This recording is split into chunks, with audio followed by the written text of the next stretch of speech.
I'm Mr. Ashok Padke, talking on excretion. Friends, you know that every organism lives in a specific environment of its own. The organism may be a plant or an animal, lives in a total coordination with its environment. मित्रो, प्रत्येक सजीव एका विशिष्ट अशा पर्यावरणात राहत असतो. या पर्यावरणाशी तो पूर्णपणे एकनिष्ठ असतो. याचं कारण आपल्याला सांगता येईल. The environment supply material to the individual organism. Organism gets it and the material is available in the acceptable form. तो घेऊ शकेल अशा स्वरूपात ते पदार्थ पर्यावरणात असतात आणि त्यामुळे तो ते घेऊ शकतो. The material is utilized for the body. शरीरासाठी त्या पदार्थांचा तो उपयोग करतो. त्या पदार्थाचा उपयोग करून तो शरीराची वाढ करतो, ऊर्जेचे रेणू मिळवतो आणि पुनरुत्पादनासाठी त्याचा उपयोग करतो. The material is used for forming building blocks to growth and to overcome the wear and tear of the body, also to get the energy molecules and for reproduction. शरीरात घेतलेल्या या पदार्थांवरती तो काही क्रिया करतो. या क्रियांना आपण चयापचयाची क्रिया असं म्हणतो. This is metabolism. The process is called as metabolism. And in the process of metabolism, along with the useful substances, some harmful substances are also produced. चयापचयाच्या क्रियेमध्ये उपयोगी पदार्थांइतकेच काही निरुपयोगी पदार्थही तयार होतात आणि अशा निरुपयोगी पदार्थांचं प्रमाण शरीरात वाढू लागलं की ते पदार्थ शरीराला अपायकारक ठरतात. यासाठी शरीर ते पदार्थ उत्सर्जित करतो, बाहेर टाकून देतो आणि या क्रियेला उत्सर्जन किंवा एक्सक्रीशन असं म्हटलं जातं. Try to understand, friends. The body concentration of such wasteful substances increases and that becomes poisonous or harmful to the body, and body try to get rid of them, body try to excrete them out, and this process is called as the process of excretion. Now let us consider the excretion in plants. वनस्पतींमधील उत्सर्जन हा एक वेगळा विषय आहे. Plants are also living organism. वनस्पती या सुद्धा एक प्रकारच्या सजीव आहेत. These plants require material, they take it from their environment. त्यांना जे गरज आहे ते पदार्थ ते पर्यावरणातून मिळवत असतात आणि ते उत्सर्जित पदार्थही तयार करत असतात. परंतु प्राण्यांमध्ये आणि वनस्पतींमध्ये एक फार मोठा फरक दिसून येतो आणि तो म्हणजे वनस्पतीतील उत्सर्जन प्राण्यांसारख्या पदार्थ शरीराबाहेर टाकून होत नाही. त्याऐवजी असे पदार्थ पेशींमध्ये साठवले जातात. The unwanted substances are not removed directly. The plant cells store it in some harmless form and it is thrown out along with the cell. त्या पेशीबरोबरच त्या पदार्थांचं उत्सर्जन केलं जातं. In due course of time, the cell becomes dead. असे पदार्थ साठवून शरीरामध्ये त्या पेशी मृत होतात आणि अशा मृत पेशी बाहेर टाकल्या जातात. हा एक प्रकारचा डिफेन्स आहे, शरीराचा एक डिफेन्स आहे. Calcium oxalate crystal stored in the leaf of बनियान. वडाच्या पानांमध्ये कॅल्शियम ऑक्सलेटचे क्रिस्टल साठवलेले असतात. हे याचं एक उदाहरण आपल्याला सांगता येईल. Oxalate is actually unwanted and poisonous in many plants. Carbon reacts with it, calcium reacts with it and forms calcium oxalate. Calcium oxalate crystals are inactive, inert, and do not affect any chemical reaction. In a crystal form, it is stored in the cell. As a result of that, the cell dies. Oxalate crystal हे शरीरामध्ये असणं अतिशय धोकादायक आहे, poisonous पदार्थ आहे तो. Unwanted आहे, म्हणून पेशींमध्ये कॅल्शियम बरोबर ते रिॲक्ट होतात आणि कॅल्शियम ऑक्झलेट या प्रकारचा पदार्थ तयार होतो. हा पदार्थ क्रिस्टल स्फटिक आहे, इनॅक्टिव्ह आहे, क्रिया विरहित आहे आणि इनर्ट आहे आणि त्यामुळे अशा स्वरूपात तो पदार्थ साठवला जातो पेशींमध्ये आणि इव्हेंच्युअली काही काळानं ती पेशी मृत होते आणि ती बाहेर टाकून दिली जाते. आता आपण ऍनिमल मधलं एक्सक्रिशन पाहणार आहोत. प्राण्यांमधलं एक्सक्रिशन हे थोडस वेगळं आहे. प्राण्यांमधलं जे एक्सक्रिशन आहे ते शरीरातील पाण्याची पातळी टिकवण्याशी निगडीत आहे. In animal, excretion is associated with regulation of water balance in the body. शरीरातलं पाणी टिकवणं ही अत्यंत महत्वाची क्रिया उत्सर्जनाच्या क्रियेबरोबर साधली जाते. If the animal is aquatic and lives in fresh water, water might constantly enter in the body. Removal of water is a big problem for these animals. Such animals excrete ammonia, which is the main excretory substance produced in protein metabolism. Ammonia is excreted as its very dilute solution. Animals that excrete ammonia are called ammonotelic animals. जे प्राणी पाण्यामध्ये राहतात त्या प्राण्यांच्या शरीरामध्ये पाणी सतत जाऊ शकतं आणि हे पाणी बाहेर पडणं ही सगळ्यात महत्वाची क्रिया या प्राण्यांसाठी राहते. त्यामुळे हे प्राणी अमोनिया या स्वरूपामध्ये तो उत्सर्जक पदार्थ बाहेर टाकतात. त्याचं अतिशय डायल्यूट सोल्युशन करून तो अमोनिया बाहेर टाकला जातो आणि या क्रियेमध्ये पाण्याचंही नियोजन केलं जातं. The terrestrial animals have to prevent loss of water. या उलट जमिनीवर राहणाऱ्या प्राण्यांसाठी पाणी टिकवणं शरीरातील हा महत्वाचा प्रॉब्लेम राहतो. ते कन्वर्ट अमोनिया टू युरिया. त्यामुळे पहिलं अडॅप्टेशन किंवा पहिलं अनुकूलन त्यांच्यामध्ये असं होतं की अमोनियाचं रूपांतर ते युरियामध्ये करतात. Urea is excreted out as the solution of urea and it is called as urine. युरियाच्या सोल्युशनच्या स्वरूपात युरियाच्या द्रावणाच्या स्वरूपात ते बाहेर टाकलं जातं आणि याला युरिन असं म्हटलं जातं. It takes about 500 ml of water to excrete 1 gram of ammonia. While for removal of urea of 1 gram by weight, it requires about 50 ml of water. They are uricotelic animals. They spend energy in converting ammonia to urea and save water. Yet, जमिनीवर राहणाऱ्या प्राण्यांमध्ये urea तयार करण्याचं खरं कारण असं सांगता येईल की 1 ग्रॅम युरियासाठी त्यांना फक्त 50 मिलीलीटर पाण्याची गरज पडते. हेच अमोनियाच्या उत्सर्जनासाठी मात्र 500 ml एवढ्या पाण्याची त्यांना गरज पडते. यामुळे ते पाणी वाचवण्यासाठी त्या अमोनियाचं रूपांतर युरियामध्ये केलं जातं आणि युरिया या स्वरूपामध्ये एक्सक्रीटरी सबस्टन्स बाहेर टाकले जातात. या कन्व्हर्जनसाठी किंवा या रूपांतरासाठी त्यांना काही ऊर्जा खर्च करावी लागते, काही एनर्जी खर्च करावी लागते आणि these animals can tolerate it. There are some more terrestrial animals which have further scarcity of water. They convert ammonia to insoluble form called as uric acid. It requires about 5 ml of water to remove 1 gram of uric acid.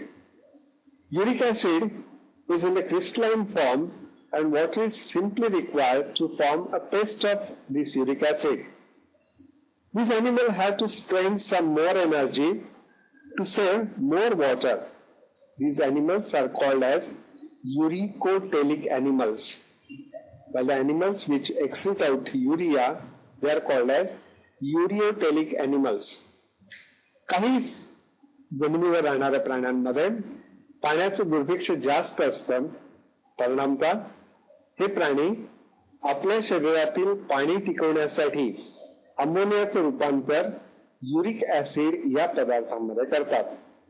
Uric acid हा पाण्यामध्ये अविद्राव्य पदार्थ असून त्याच्या उत्सर्जनासाठी केवळ 5 millilitre पाण्याची गरज पडते. मगाशी जे कोष्टक आपण पाहिलं त्याप्रमाणे 1 ग्रॅम युरिक ऍसिड साठी फक्त 5 ml पाण्याची गरज पडते आणि ते पाणी वाचवू शकतो. यासाठी त्याला थोडीशी जास्त ऊर्जा खर्च करावी लागते. प्राण्यांच्या उत्सर्जनामध्ये आपल्याला आणखीन एक गोष्ट पाहावी लागेल ती म्हणजे न पचलेले अन्न पदार्थ, कार्बन डायऑक्साईड आणि नायट्रोजनस वेस्ट असे 3 प्रकारचे पदार्थ प्राण्यांच्या शरीरामध्ये तयार होतात. न पचलेले अन्न पदार्थ, कार्बन डायऑक्साईड आणि nitrogenous waste. Animal world, the undigested food, carbon dioxide and nitrogenous waste are unwanted substances. Removal of undigested food and carbon dioxide are taken care by the digestive system and respiratory system respectively. Therefore, removal of nitrogenous waste is the main function of excretory system. मित्र लक्षात घ्या आता. In the body metabolism, protein metabolism is one important metabolism. Protein is the only substance of the food material which is not stored in the body. फक्त प्रथिनच आपण शरीरामध्ये साठवू शकत नाही. The excess proteins from diet along with wear and tear of the body parts are subjected to deamination process. प्रथिनांचं रूपांतर amino अम्लामध्ये होतं आणि amino अम्ल ही जास्तीच्या प्रथिनांमधली तसेच शरीराचे जे झिजलेले भाग आहेत त्यामधून बाहेर काढून त्याचं डिॲमिनेशन प्रोसेस केली जाते. प्रोसेसमध्ये अमोनिया वेगळा होतो. अमोनिया हा पहिला घटक आहे नायट्रोजनस वेस्टचा. ज्यांच्याकडे पाण्याची कमतरता नाहीये ज्यांच्या शरीरामध्ये त्यांच्याकडे हा अमोनिया आहे या स्वरूपातच बाहेर टाकला जातो. अमोनिया हा जास्त शक्तिशाली विषारी पदार्थ आहे. Ammonia is highly poisonous for the body and therefore it is removed as soon as it is possible from the body along with excess of water. हा जो प्रकार झाला यामध्ये अमोनिया शरीरात तयार झाल्या बाहेर टाकणं आवश्यक आहे आणि तो पाण्याबरोबर बाहेर पडणं, पाण्याच्या डायल्यूट सोल्युशनच्या रूपात बाहेर पडणे आवश्यक आहे. ज्या प्राण्यांच्या शरीरामध्ये पाण्याचा साठा भरपूर आहे, जे पाण्यात राहतात त्यांच्यासाठी हा प्रकार शक्य आहे. ज्या प्राण्यांमध्ये पाण्याचं प्रमाण कमी आहे and those animals those do not want to waste water, they convert this ammonia to urea and uric acid. As we had already seen, urea requires little more water, uric acid requires very little quantity of water. So here we can try to talk about one activity. I am going to show you some animals and now you will have to identify these animals according to their mode of excretion. Ammonotelic animals, ureotelic animals and uricotelic animals. So I hope we can do this activity first. I've given a group of animals and you will have to mention their mode of excretion. The first animal, let us take the example of first animal. It is a fish. You know it is aquatic and being aquatic one, you can also identify this animal fish from the diagram which I had already shown you. It is a freshwater animal and therefore it must be ammonotelic. You can do this activity at your leisure time later on and complete this exercise. Let us move to the excretion in non-chordates first. In unicellular animals, the excretion takes place through the general body surface. They remove nitrogenous waste from their general body surface. These animals possess contractile vacuole to get rid of the excess water, along with osmoregulation, they excrete some nitrogenous waste. Example, amoeba, paramecium, and euglena. You can see the diagram which is shown to you now. You can see there that the paramecium is there with a contractile vacuole. In the lower diagram, you will find that the contractile vacuole is still at the stage of receiving water, while the upper diagram you can find out that it is swollen because of receiving excess of water. At this stage, it will lose this water by preparing one temporary opening on the surface of the body. Unicellular एकपेशीय प्राणी ज्यांच्यामध्ये उत्सर्जनाची क्रिया ही पूर्णपणे त्याच्या शरीराच्या surface मधून होते. त्यांचा जो नायट्रोजनस वेस्ट आहे तो अमोनिया या स्वरूपात असतो. शरीरामध्ये सतत पाणी शिरत असतं. या प्राण्यांची जी उदाहरणं आपण पाहणार आहोत, अमिबा, पारमेशियम आणि युग्लिना, या तिन्ही प्राण्यांमध्ये कॉन्ट्रॅक्टाइल व्हॅक्यूल आहेत. समोर दाखवलेल्या आकृतीमध्ये पारमेशियम आहे, त्याच्यात खालच्या आकृतीत कॉन्ट्रॅक्टाइल व्हॅक्यूल जो दाखवलेला आहे तो पाणी रिसीव्ह करतो आता, आणि दुसऱ्या डायग्राम मध्ये, वरच्या डायग्राम मध्ये तो पाणी रिसीव्ह करून, पाणी स्वीकारून खूप मोठा फुगलेला दाखवलेला आहे. या स्थितीत तो हे पाणी बाहेर टाकून देईल पृष्ठभागावरून, आणि या पाण्याबरोबर काही नायट्रोजनस वेस्ट हे बाहेर टाकले जाते. आपल्याला असं सांगता येईल इथे की the organ which is concerned with osmoregulation is also concerned with the removal of nitrogenous waste, and this osmoregulatory organ is not an organ of excretion. सर्वसाधारणपणे एक्सक्रीशन हे जनरल सरफेस मधूनच होत असतात, बॉडीच्या सरफेस मधून. The second example we are taking is some diploblastic animals like hydrine sponges. These multicellular animals are diploblastic. Their body is developed with two germ layers. I've shown the examples of hydrine sponges. You can see in the diagram. These animals are having two layers of cells, and both these layers are exposed to the environmental water. The animals, they are living in water. हे प्राणी पाण्यामध्ये राहतात. दोन थरांचे बनलेले आहेत, diploblastic आहेत ते, आणि दोन्ही थर पाण्याशी निगडीत आहेत, पाण्याशी संपर्कात आहेत. एकपेशीय प्राण्यांप्रमाणेच या प्राण्यांमध्येही उत्सर्जनाची क्रिया ही त्यांच्या बॉडी सरफेस जो पाण्याच्या संपर्कात आहे त्याच्या मार्फत होते, आणि अमोनिया हाच एक्सक्रीटरी प्रोडक्ट दिला जातो बाहेर. So the general body surface which is exposed to water excrete out nitrogenous waste in a very similar manner to the protozoan animals. थोड्याशा उत्क्रांतीमधील उच्च मल्टीसेल्युलर एनिमल मध्ये, ट्रिप्लोब्लास्टिक एनिमल मध्ये, the body cells are not fully or partially exposed to environment, and moreover it may not contain water. त्यांचे जे पर्यावरण आहे त्या पर्यावरणामध्ये पाणी असेलच असं नाही. Therefore, they possess special excretory organs. If we trace this organ, they are in the form of tubes. छोट्याच्या नलिकांच्या स्वरूपात यांच्या शरीरातला उत्सर्जक इंद्रिय असतात. स्पेशल उत्सर्जक इंद्रिय या प्राण्यांना आवश्यक आहेत.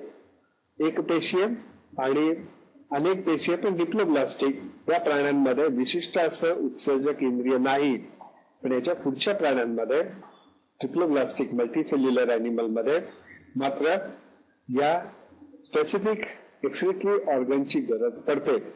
आपण पुढच्या भागात पाहणार आहोत की फ्लॅटवर्म्स. दिस फ्लॅटवर्म्स प्लॅनेरिया आणि लिव्हर फ्लू किड्यांची उदाहरणं आहेत. फ्लॅटवर्मची सप्टेकृमी ज्याला म्हणतो आपण ते. They have got a special cell called as protonephridia. Protonephridia perform the function of excretion. Protonephridia are also called as flame cell. In a cilia, in the cell lumen, cilia beat like flickering of flames of candle. It removes waste from the body. या पेशीला flame sale असं म्हटलं जातं. या फ्लॅटवर्मच्या शरीरामध्ये असणारी विशिष्ट अशा प्रकारचं उत्सर्जक इंद्रिय आहे.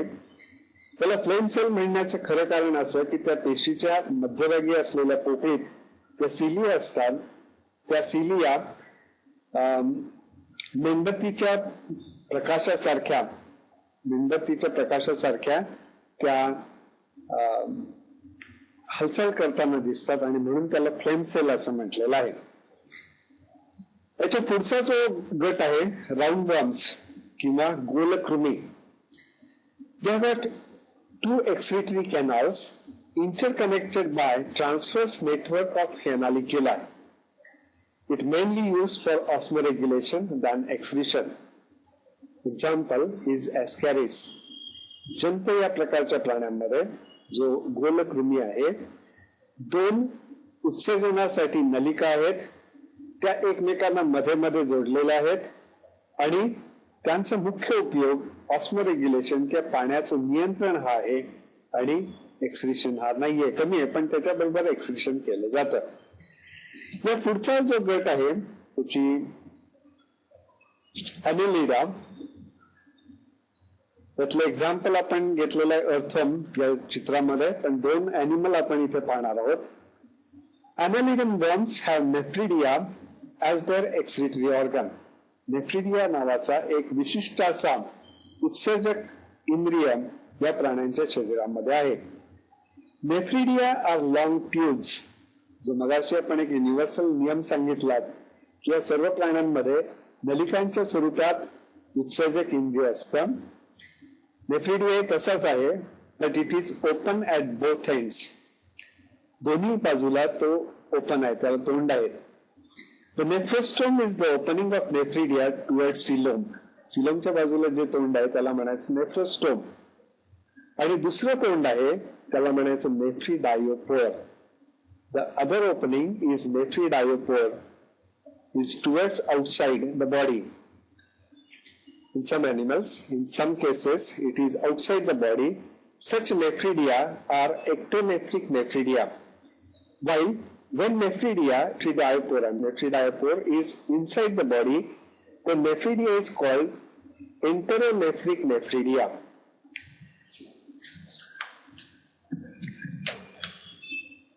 Nephridia are segmental structures.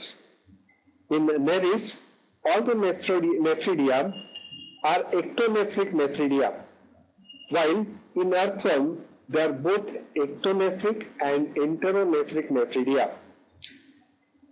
Nephridia हा सेगमेंटल स्ट्रक्चर आहे, जो एक्सक्रीटरी ऑर्गन आहे हा सेगमेंट मध्ये त्याचं डिस्ट्रीब्युशन आहे.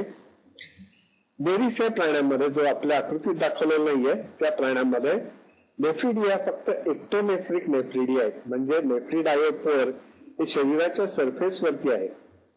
या उलट अर्थम या प्राण्यांमध्ये, गांडूळ या प्राण्यांमध्ये त्या दोन्ही प्रकारचे आहेत, एक्टोनेफ्रिकही आहेत आणि एंडोनेफ्रिक पण आहेत.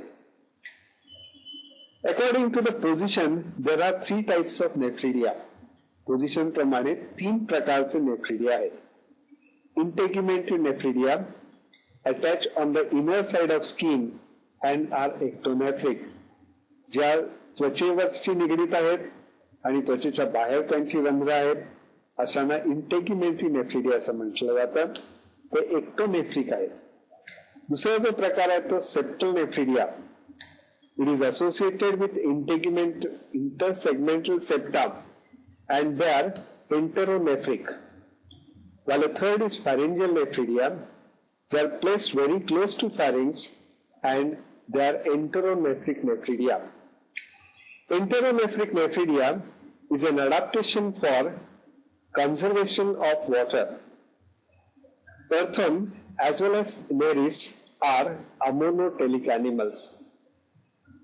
3 प्रकारचे नेफ्रिडिया आपण वर्णन करतोय. इंटेग्युमेंटरी बद्दल मी बोललो. सेप्टल नेफ्रिडिया हा प्रकार जो आहे तो सेप्टाशी निगडीत आहे, इंटरसेगमेंटल सेप्टा, आणि ते एंटेरोनेफ्रिक आहेत. याशिवाय फॅरिंजियल नेफ्रिडिया आहेत, जे फॅरिंगच्या आसपास आहेत त्यांचं स्थान, आणि तेही एंटेरोनेफ्रिक आहे. एंटेरोनेफ्रिक नेफ्रिडिया हे एक अनुकूलन आहे पाणी वाचवण्यासाठी, कॉन्झर्वेशन ऑफ वॉटर. नेरिसला त्याची गरज नव्हती, म्हणून सगळे त्याच्यात एक्टोनेफ्रिक नेफ्रिडिया होते. पण अर्थवर्म मध्ये पाणी वाचवण्याची गरज आहे त्याला, आणि त्यामुळे काही नेफ्रिडिया या एंटेरोनेफ्रिक नेफ्रिडिया आहेत. पुढचा जो गट आहे इन्सेक्ट्स, या गटामध्ये पहा, Malpighian tubules are the fine yellow-colored unbranched thread present in bundles and arise from ileum and hindgut. These lie freely in hemolymph. These extract uric acid and water from hemolymph, which are discharged into hindgut. Hindgut reabsorb water, and crystals of uric acid with some guanine are excreted out along with feces. कीटक या प्राण्यांमध्ये Malpighian tubules, इथे आपल्याला लक्षात येईल की ट्युब्यूल या प्रकारामध्येच त्यांचे एक्सक्रीटरी ऑर्गन्स आहेत. पिवळ्या रंगाचे साधारणपणे अनब्रांच्ड आहेत आणि लांब धाग्याच्या स्वरूपात आहेत. त्यांची बंडल्स आहेत तिथे, आणि इलियम आणि हाइंगट यांच्या सांध्यावरती ते चिकटलेले आहेत. ते ओपन इन द हाइंगट ऍक्च्युली, आणि हिमोलिम्फ मध्ये ते फ्री आहेत. त्यामुळे हिमोलिम्फ मधलं पाणी आणि युरिक ऍसिड दोन्ही ते घेतात आणि हाइंगट मध्ये सोडतात. हाइंगटचं आणखीन एक काम तिथे राहतं एक्सक्रिशनच्या स्वरूपात, आणि ते म्हणजे त्यासोबत आलेलं पाणी ते शोषून घेतात आणि फक्त युरिक ऍसिडचे क्रिस्टल बाहेर टाकतात. याबरोबर काही ग्वानिन नावाचा पदार्थही बाहेर टाकला जातो. हा एक विशिष्ट प्रकारचा एक्सक्रिटरी सबस्टन्स आहे. इन्सेक्ट मध्ये युरिक ऍसिड असण्याचं कारण त्यांच्यासाठी पाण्याची स्कॅर्सिटी हा आहे. हे दोन्ही पदार्थ ग्वानिन आणि युरिक ऍसिड त्यांच्या विष्ठेबरोबर बाहेर टाकले जातात. पुढचा जो अॅनिमल आपल्या चित्रात दिसतोय तो एक क्रस्टाशियन क्रॅब हा दाखवलेला आहे. These animals have antennary gland or green glands placed at the base of antenna, and a pair of lateral duct and a renal sac are special organ of excretion. Antennary gland or green gland has three parts: end sac, labyrinth, and a bladder. End sac extract nitrogenous waste from blood and passes them to labyrinth, where useful substances are reabsorbed. Bladder stores waste from labyrinth. End sac extracts nitrogenous waste from blood and passes them to the labyrinth, where useful substances are reabsorbed. Bladder stores waste from labyrinth and renal sac. The waste finally expelled out through renal pore. Now here, I would like to attract your concentration to this activity, which is match the pairs.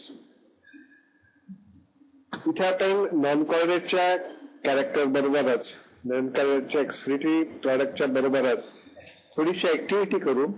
त्यामध्ये match the pairs आपल्या समोर आहे. Column A दिलेला आहे, column बी दिलेला आहे. Column A मध्ये मी काही excretionचे organs दिलेले आहेत. Some excretory organs are mentioned in column A: nephron, phlegm cell, nephridia, contractile vacuole and Malpighian body. Column B मध्ये त्यांची उदाहरणं दिलेली आहेत. त्या उदाहरणांमध्ये अर्थवर्म, पॅरामॅशियम, ह्युमन किडनी, फ्लॅटवर्म्स आणि कॉकरोच आहे. एक जोडी आपण जोडून बघू आणि बाकीच्या तुम्ही तुमच्या लेजर टाइम मध्ये नंतर सोडू शकाल. त्यातला जो नेफ्रॉन दिलेला आहे तो आपला अजूनही थोडासा मागे राहिलेला आपल्या बाजूने. नेफ्रिडियाकडे वळू आपण. सी हा नेफ्रिडिया आपण आताच वर्णन केला की अर्थमशी तो जुळणार आहे, आणि अर्थम मधला एक्सक्रिटरी ऑर्गन हा नेफ्रिडिया आहे. तर सी ची जोडी आपली एक शी जुळेल. नेफ्रॉन बद्दल आपल्याला थोड्याच वेळात बोलायचंय. Let us pass on to the next activity, that is excretion in human being. मनुष्य हा एक प्राणी आहे, कॉर्डेट प्राणी आहे, आणि त्यामुळे आता आपण खरं तर कॉर्डेट प्राण्यांची उत्सर्जन क्रिया शिकणार आहोत. माणसाचं उदाहरण घेऊन, it consist of one pair of kidney one pair of ureter, and a urinary bladder and a urethra. Kidney is a major organ of excretion, while remaining three, ureter, urinary bladder and urethra, are accessory structures. उत्सर्जनाचं मुख्य इंद्रिय वृक किंवा kidney आहे. या उलट जे बाकीचे organs आहेत, ureter, urinary bladder आणि युरेथ्रा, हे सबऑर्डिनेट ऍक्सेसरी ऑर्गन्स आहेत, दुय्यम दर्जाचे ऑर्गन्स आहेत. सर्वप्रथम आपण किडनी बद्दलची माहिती घेऊ. Let us talk about kidney first. There is one pair of kidney present in the abdominal cavity. The size is 10 centimeters in length, 5 centimeters in breadth, and 4 centimeters in thickness. They are bean-shaped and dark red in color. They are placed one on either side of vertebral column. वृक किंवा kidney ही एक जोडी या स्वरूपात आहे शरीरामध्ये. पाठीच्या कण्याच्या दोन्ही बाजूला एक एक या स्वरूपात त्याचं स्थान आहे. शरीरातील खालच्या पोकळीमध्ये, उदराच्या पोकळीमध्ये त्याची स्थापना केलेली आहे. 10 सेंटीमीटर लांबी आहे, 5 सेंटीमीटर रुंदी आहे आणि 4 सेंटीमीटर थिकनेस आहे, जाडी आहे. त्याचा रंग डार्क रेड, गडद चॉकलेटी रेड अशा स्वरूपाचा आहे. त्याचा आकार घेवड्याच्या बीच्या आकारासारखा आहे. Each is embedded in renal fat. प्रत्येक किडनी किंवा वृक रिनल फॅट मध्ये एम्बेड केलेली आहे. त्या रिनल फॅट मुळे किडनीला संरक्षण प्राप्त होतं. त्या रिनल फॅट मुळे किडनी एका जागेवर स्थिर राहते आणि त्याचं संरक्षण होतं. Renal fat provides necessary protection for kidney. The concave part face each other. त्याचा अंतर्वक्र भाग हा एकमेकांच्या बाजूला असतो, तर बहिर्वक्र भाग हा विरुद्ध बाजूला असतो. The concave part face each other and they are asymmetrical in shape. Right kidney is slightly posterior in position and is so because of well-developed liver pushes it. आपल्याला चित्रामध्ये दिसते त्याप्रमाणे उजव्या बाजूचं वृक किंवा किडनी ही थोडीशी खालच्या बाजूला झुकलेली आहे. याचं कारण लिव्हर, शरीरामध्ये लिव्हर ही अतिशय डेव्हलप झालेली ग्रंथी आहे आणि त्यामुळे ती उजव्या बाजूच्या वृकाला थोडीशी खाली ढकलते आणि त्यामुळे ती पोझिशन आहे. असिमेट्रिकल, द्विपार्श्व सममितीत नाहीये त्या दोन्ही वृक, आणि ही एक महत्वाची कॅरेक्टर आहे माणसाच्या किडनी बाबतीत. They are retroperitoneal in position, that is, peritoneum lying only in front of kidney. या किडनीला आपण वृकांना आपण रिट्रोपेरिटोनियल असं म्हणतो, कारण शरीराच्या प्रत्येक विसरल ऑर्गनचं एक आवरण असतं पेरिटोनियम. ते पेरिटोनियम फक्त किडनीच्या पुढच्या बाजूला आहे, मागच्या बाजूला नाही, म्हणून याला रिट्रोपेरिटोनियल असं म्हटलं जातं. Each kidney has numerous tubules called as nephrons or uriniferous tubules. मगाच्या जोडीमधला आपल्याला आता सांगता येईल की नेफ्रॉन हा माणसामध्ये घटक आहेत, उत्सर्जक इंद्रियामध्ये असणारा नलिका आहेत, आणि इथे आपल्याला तेच परत सांगता येईल की सर्व प्राण्यांमध्ये नलिका या स्वरूपामध्ये उत्सर्जक इंद्रिय असतात. The number is about 1 million per kidney. The excretory units are like tube, blind at one end.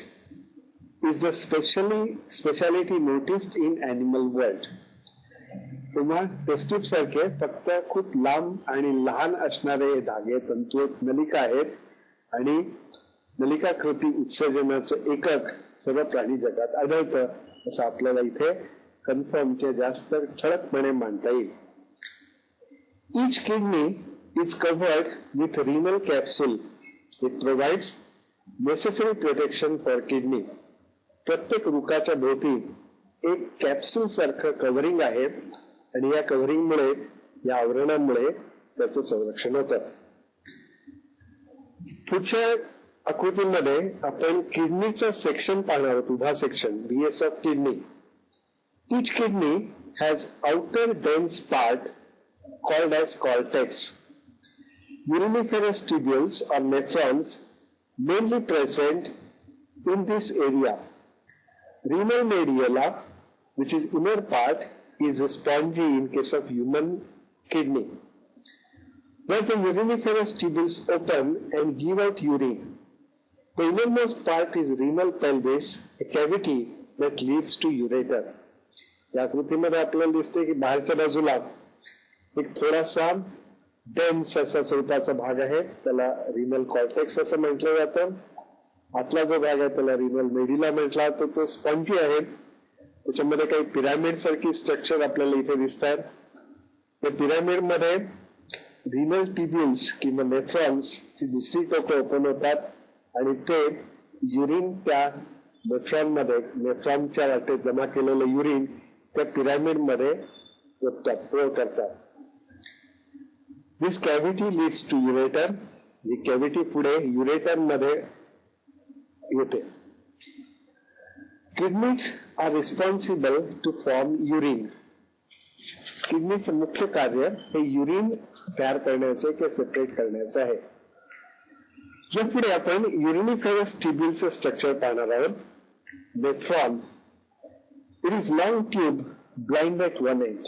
मगाशी सांगितल्याप्रमाणे एका बाजूला बंद अशी ही नलिका आहे. About 6 centimetres in length. प्रत्येक युरिनिफरस ट्युब्युल हे 6 सेंटीमीटर लांबीचं आहे. It mainly consist of 3 parts. 3 प्रमुख भाग त्याचे सांगता येतील. बोमन्स कॅप्सूल, नेक आणि ट्युब्युल प्रॉपर. तसे जे बोमन्स कॅप्सूल आहे तो पहिला भाग आहे त्याचा. It is double walled cup like structure and the outer wall is mainly lined with thin semi-permeable squamous cells and inner wall by thin-walled podocyte. Bowman's capsule ही 2 थरांचे बनलेले एक वाटीच्या आकाराचं स्ट्रक्चर आहे. या स्ट्रक्चरच्या बाहेरची जी भिंत आहे, आउटर वॉल ज्याला म्हणतो किंवा ज्याला आपण पॅरायटल वॉल म्हणतो, ही वॉल स्कॅमस सेलने लाईन झालेली आहे. त्याच्या सेल्स आहेत त्यांना स्कॅमस सेल्स म्हणतो आपण. आणि आतल्या बाजूची जी वॉल आहे, व्हिसरल वॉल म्हणतो त्याला, ती पोरोसाइट या पेशीनी त्या लाईन झालेल्या आहे. As a name indicates it has legs. Podocyte, podos म्हणजे लेग. लेग असणाऱ्या पेशी, या पेशींमुळे there are certain pairs along with the capillary wall. In a cup of Bowman's capsule, there is a group of capillaries called as glomerulus. Bowman's capsule and glomerulus is called Malpighian body or renal corpuscle. It is 150 millimicron in diameter. Bowman's capsule मध्ये आपण आकृतीत पाहता त्याप्रमाणे एक glomerulus किंवा रक्तवाहिन्यांच्या कॅपिलरीजचे एक जाळं network त्याच्यामध्ये आहे. बोमन्स कॅप्सूल आणि ग्लोमेरुलस या दोघांना एकत्रित माल्फिगियन या नावाने ओळखलं जातं. माल्फिगियन बॉडी किंवा त्याला रिनल कार्प्युस्कल असं म्हटलं जातं. याचा डायमीटर हा 150 मिली मायक्रॉन एवढा आहे. दुसरा जो भाग आहे त्याला नेक असं म्हटलं जातं. It is a short tube connecting Bowman's capsule and tubule proper. याचा उपयोग Bowman's capsule आणि tubule यांना त्यांचा संपर्क घडवून आणण्यासाठी होतो. It is lined with ciliated cells. याचे जे लाइनिंग आहे नेकचं ते ciliated cells आहे. The usefulness of ciliated cell is to drive the filtrate in forward direction. Bowman's capsule मध्ये मिळालेलं filtrate ते पुढे ढकलण्याचं कार्य नेक मधल्या ciliated सेल करतात. Renal tubule proper is the third part. It is the main long body. It is formed of number 1, proximal convoluted tubule. It is mainly present in cortex and is highly convoluted. It is 12 to 24 millimeter in length. पहिला जो भाग आहे तो अतिशय लांब आहे आणि थोड्याशा छोट्या जागेत बसल्यामुळे कन्व्होल्युटेड या स्वरूपामध्ये त्याचा गुंडाळा आहे मोठा आणि त्याची लांबी 12 ते 24 मिलीमीटर एवढी आहे. दुसरा जो भाग आहे त्याला म्हणायचं loop of Henle. It runs straight with the renal medulla. It is U-shaped. It has thin descending limb and thin ascending limb. Loop of Henle is long in the mammals and birds, which secrete hypertonic urine, while in reptiles it is totally absent. सप्तचरा प्राण्यांमध्ये loop of Henle नाहीये. Loop of हेनलेची लांबी mammals आणि birds मध्ये जास्त आहे. Loop of हेनलेचा मुख्य भाग हा कॉर्टेक्स मधून सुरू होतो आणि तो मेडिला मध्ये पोहोचतो. खाली वळणारा भाग आहे आणि परत वर जाणारा भाग आहे. तरी तो पुढच्या भागाला जोडला होतो त्याला म्हणायचं distal convoluted tubule. The third part is called as distal convoluted tubule, DCT. It is convoluted and present in cortex again. Renal tubule is lined with cuboidal epithelium. तर renal tubule च्या पेशी ज्या आहेत त्या cuboidal epithelium या स्वरूपाच्या आहेत. It is ciliated at certain parts. काही ठिकाणी या cuboidal epithelium ciliated पण आहे. And it is useful to drive filtrate in forward direction. Women's capsule मध्ये मिळालेलं filtrate नेकच्या माध्यमातून ट्यूब्यूल मध्ये येईल आणि या क्युबायडल एपिथेलियमच्या काही ठिकाणी सिलिएटेड आहेत त्यांच्या साह्याने ते परत पुढे पुढे ढकललं जाईल. Renal artery mainly supply blood to kidney. Renal artery divides to form many afferent arterioles. The blood then collected in efferent arteriole and they join to form renal vein. Renal artery ही किडनीला रक्त पुरवठा करते. या renal आर्टरीच्या अनेक branches, अनेक शाखा होतात आणि या शाखा ऍफ्रंट आर्टेरियल या नावाने आपण ओळखतो. या ऍफ्रंट आर्टेरियल मधलं ब्लड इफ्रंट आर्टेरियल मध्ये कलेक्ट केलं जातं, गोळा केलं जातं आणि त्याच्यापासून रिनल व्हेन तयार होते. रिनल व्हेन बुकामधून किंवा किडनीमधून रक्त परत वाहून नेते. आपल्याला सहजपणे सांगता येईल की रिनल आर्टरी मध्ये युरियाचं प्रमाण जास्त असेल आणि रिनल व्हेन मध्ये ते युरियाचं प्रमाण कमी असेल. कारण जे वाहून आणलेलं ब्लड आहे किडनीकडे त्याच्यामध्ये युरियाचं प्रमाण जास्त असेल आणि एक्सिटरी ऑर्गन ज्यामध्ये युरिया बाहेर काढला जातो ब्लड मधून त्यामुळे त्या ब्लड मधलं युरियाचं प्रमाण कमी असेल रिनल व्हेन मध्ये. Kidney is heavily supplied with blood. Blood is the raw material for the kidney. Many components are to be maintained at constant level by two important organs, liver and kidney. Here kidney maintains water balance of the body and nitrogenous waste at constant level. शरीरामध्ये book आणि liver, kidney आणि liver असे दोन महत्वाचे इंद्रिय आहेत की ज्याच्यासाठी ब्लड हे रॉ मटेरियल म्हणून वापरलं जातं. रक्तामधील अनेक घटक विशिष्ट पातळीत कायम स्थिर ठेवण्यासाठी या दोन इंद्रियांचा वापर होतो. त्यातल्या किडनीचा उपयोग मगाचपासून आपण सांगतो त्याप्रमाणे एक्सक्रीशन बरोबर वॉटर बॅलन्स मेंटेनन्स, पाण्याची पातळी शरीरातली कॉन्स्टंट ठेवण्यासाठी केला जातो आणि नायट्रोजनस वेस्टचं प्रमाणही शरीरातलं कमी ठेवण्यासाठी केला जातो. या पुढचा जो भाग आपल्याला पाहायचा आहे तो ureter. There are one pair of long, narrow, muscular tubular structure that peristaltic movements drive urine forward. Ureter हा एक डक्ट आहे, किडनी पासून तयार होतो, किडनी पासून बाहेर पडतो, मस्क्युलर आहे आणि तो त्या पेरिस्टाल्टिक ऍक्शन मुळे, मसलच्या पेरिस्टाल्टिक ऍक्शन मुळे युरिन पुढे वाहून नेतो किडनी पासून युरिनरी ब्लॅडर कडे. पुढचा भाग जो आहे तो urinary bladder. Urinary bladder it is a large thin walled distensible pear shape structure Both ureter open on the dorsal wall of urinary bladder separately. It stores urine. The storage capacity is 0.5 to 1 liter at a time.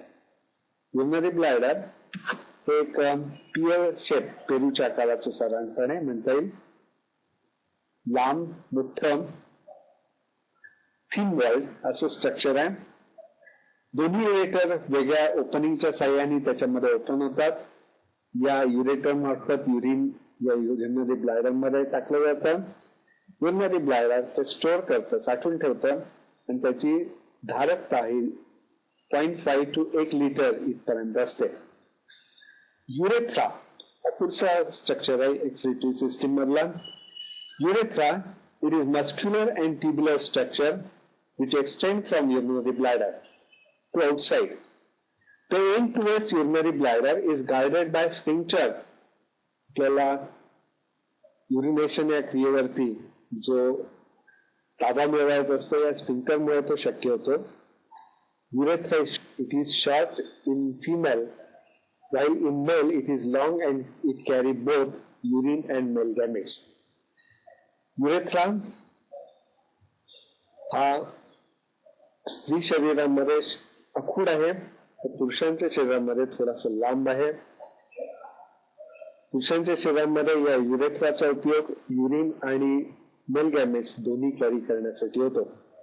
या ठिकाणी आपण एक छोटीशी activity घेणार आहोत. या diagram कडे आपण नजर टाकलीत तर now you will have to try and answering regarding this activity. त्याच्यामध्ये आपण म्हटलेलं label it correctly from 1 to 6 and दुसरा भाग दिलेला आहे write down what is A to F. 1 to 6 मध्ये आपण लक्षात घेत आहे की नेफ्रॉन आहे आणि A to F मध्ये किडनीचे पार्ट्स आहेत. या भागांचं आपल्याला नावं लिहायची आहेत अशी ही ऍक्टिव्हिटी आहे. एका मुद्द्याशी फक्त मी आपल्याला इथे मदत करू इच्छितो आणि तो म्हणजे आकडा 1 हा असेंडिंग लिंब आहे, खालून वरती जाणारा भाग आहे त्या नेफ्रॉनचा. Well, in this activity number 3, you are labeling two diagrams. One is of nephron, where you will have to label 1 to 6, while a second diagram is showing the vertical section of kidney, where you will have to label A to F. I will help you in labeling only one, that is number 1 again, from diagram number 1, and that is the ascending limb. जो medulla मधून cortex कडे वर जाणार आहे त्याला ascending लिंब म्हणतो, तोच इथे मी सांगितलेला आपल्याला. बाकीचे लेबल्स आपल्याला शोधायचे आपल्या लेजर टायमिंग मध्ये. आपण पुढच्या मुद्द्यांकडे वळू. यामध्ये फिजिओलॉजी ऑफ युरिन फॉर्मेशन, मूत्र तयार होण्याची प्रक्रिया शरीरामध्ये कशी होते याबद्दल आपल्याला विचार करायचा आहे. The physiology of urine formation. The process of urine formation consists of 3 steps. त्याचे 3 कृती किंवा 3 स्टेप्स आपल्याला सांगता येईल. Ultrafiltration, selective reabsorption and active secretion. Ultrafiltration बद्दल आपण माहिती घेऊ. Ultrafiltration, the lumen of afferent arteriole of glomerulus is large while lumen of efferent arteriole is narrow. या ठिकाणी आपण परत मगाचा डायग्राम जर पाहिलात, मी तो आपल्या समोर पुन्हा एकदा आणतो. या डायग्राम मध्ये आपल्याला लक्षात येईल की 2 रक्तवाहिन्या दाखवलेल्या आहेत. एक ऍफरंट आर्टेरियल आहे जिचा डायमीटर जास्त आहे आणि दुसरी ती इफरंट आर्टेरियल आहे जिचं डायमीटर लहान आहे. याचा परिणाम असा होतो, लक्षात घ्या की आत ग्लोमेरुलस मध्ये येणारं रक्त जास्त आहे आणि बाहेर पडणारं कमी आहे. Hence, input is more than the output. It develops a glomerular filtration pressure of the range of 10 millimeter of mercury. यामुळे ग्लोमेरुलर फिल्ट्रेशन प्रेशर तयार होतं, ज्याची व्हॅल्यू, ज्याची किंमत 10 मिलीमीटर ऑफ Hg, 10 मिलीमीटर मर्क्युरीच्या स्तंभा इतकी आहे. It leads to filter out water and water soluble substances. रक्तामधून पाणी आणि पाण्यात विद्राव्य असणारे पदार्थ बाहेर टाकण्यासाठी याचा मुख्यत्वे उपयोग होतो या प्रेशरचा. Proteins, fats and carbohydrates do not get filtered out. This filtrate enters in the cavity of Bowman's capsule. It has all components of the blood except proteins and the cells. ब्लडचे सगळेच कॉम्पोनंट, सगळेच घटक या filtrate मध्ये आहेत. फक्त दोन अपवाद होतील, प्रथिनं आणि पेशी, रक्तपेशी. Of 650 ml of blood that enters in glomerulus, 125 ml of filtrate is produced. एका मिनिटात साधारणपणे सगळ्या ग्लोमेरुलसला मिळून 650 मिलीलिटर ब्लड पोचवलं जातं आणि त्यातून 125 मिलीलिटर फिल्ट्रेट तयार होतं. एका मिनिटात 125 मिलीलिटर फिल्ट्रेट, याचा अर्थ 1/5 ब्लड फिल्टर्ड आउट होतं. That is, 1/5 blood is filtered out and enters in the Bowman's capsule. Approximately, it takes place in 1 minute. At this rate, 180 liters of filtrate is produced in 24 hours. But about 1.5 to 1.8 liters of urine is excreted out. That means about 99% of filtrate is reabsorbed. या ठिकाणी आपण थोडंसं गणिताचा विचार करू. एका मिनिटात जर 125 मिलीलिटर फिल्ट्रेट बाहेर पडत असेल तर एका दिवसाच्या 24 तासात हे फिल्ट्रेट 180 लिटर असेल. साधारण एका बादलीची धारकता ही 20 लिटर असेल तर आपल्याला सांगता येईल की साधारण 9 ते 10 बादल्या एवढं फिल्ट्रेट आपल्या शरीरामध्ये दररोज तयार होतं. पण मूत्र म्हणून आपण त्यातलं केवळ 1.5 किंवा 1.8 लिटर्स एवढंच युरिन बाहेर टाकतो. आणि याचाच दुसरा अर्थ असा होतो की 99% फिल्ट्रेट आपण रिएब्सॉर्ब करत असतो, परत शोषून घेत असतो. हेच आपल्याला सिलेक्टिव्ह रिएब्सॉर्प्शन मध्ये पाहायचं. The second phase in the urine formation is selective reabsorption. Water-soluble substances include urea and other nitrogenous waste, and it also includes glucose and other useful material. The cells of nephron selectively reabsorb these substances and water. Water loss is not tolerated by the body. At the same time, body will not tolerate the loss of useful material. शरीराला आवश्यक असणाऱ्या घटकांचा नाश आणि पाण्याचा नाश या दोन्ही गोष्टी शरीराला मानवणाऱ्या नाहीत. आणि म्हणून त्या ज्या नेफ्रॉनच्या पेशी आहेत त्या पेशी सिलेक्टिव्हली निवडकपणे हे दोन पदार्थ परत शोषून घेते, युजफुल पदार्थ आणि वॉटर. ऍक्टिव्ह सिक्रेशन हा तिसरा भाग आहे युरिन फॉर्मेशन मधला. Active secretion, the cells that line the uriniferous tubule selectively absorb nitrogenous waste and deposit in the filtrate and increase the concentration of urine.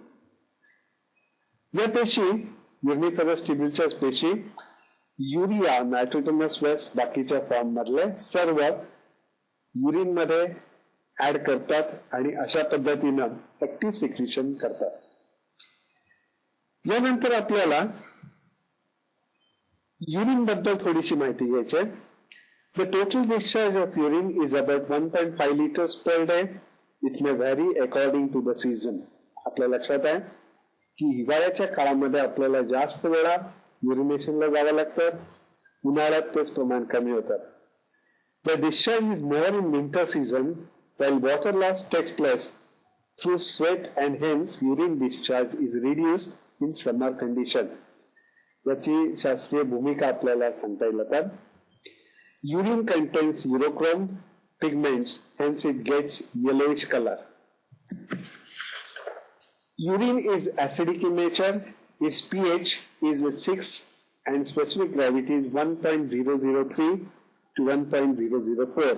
It is slightly heavier than water. पाण्यापेक्षा थोडंसं जड आहे, acidic आहे आणि त्याचा pH हा 6 आहे. Urine contains smelling substance called urinoid. The urine gets a strong smell due to urea degrade into ammonia.